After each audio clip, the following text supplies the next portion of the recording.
এবার মনে করো আমরা বাড়িতে পুজো দিচ্ছি। ওই স্টপ। আমরা বাড়িতে পুজো দিচ্ছি, ভগবানকে কি দেই আমরা?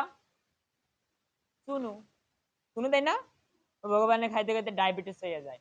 আমি ভাবি কি আপনাদের মাঝে মাঝে মানুষের মন্দিরে যাই দেখি, মানে ভাবি কি ভগবান এসে আমার কাছে কমপ্লেন না করে, গপুদুলাল গপুদুলাল বাড়িতে চিনি খাইতে খাইতে মোর ডায়াবেটিস হয়ে গেছে, বাবা বাবা একটু ওষুধ আইনা দে, বলতেও পারে তাই না? তোমরা চিনি দাও। এবার দেখো এইখানে তোমরা এই অস্ত্রটা ব্যবহার করবা কেমন।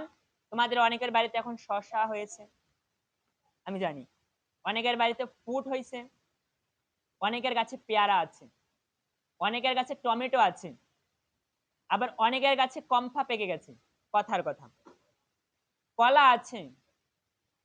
এগুলো তোমরা কি করবা? নিবা। ওই এগুলো নিবা, নিয়ে কাটবা।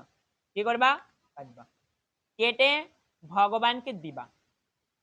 এবার ভগবান বলছেন না, পত্রাং পুষ্পাং ফলং তমে ইয়মে ভক্তা প্রযচ্ছতি, পাতা ফুল ফল জল যে আমাকে দেবে আমি সেটা ভক্তিপূর্ণ ভাবে গ্রহণ করব। তাহলে ওইটা কি? তুমি যেটা দিলে ওইটা কি? ফল। তাহলে সেই ফলটা তুমি ভগবানকে নিবেদন করবে। তাহলে এখানে আমি কোন অস্ত্রটা ব্যবহার করলাম? পত্রাং পুষ্পাং ফলং ত্যাম। এই গীতার শ্লোক করলেই হবে না, ব্যবহার করা শিখতে হবে।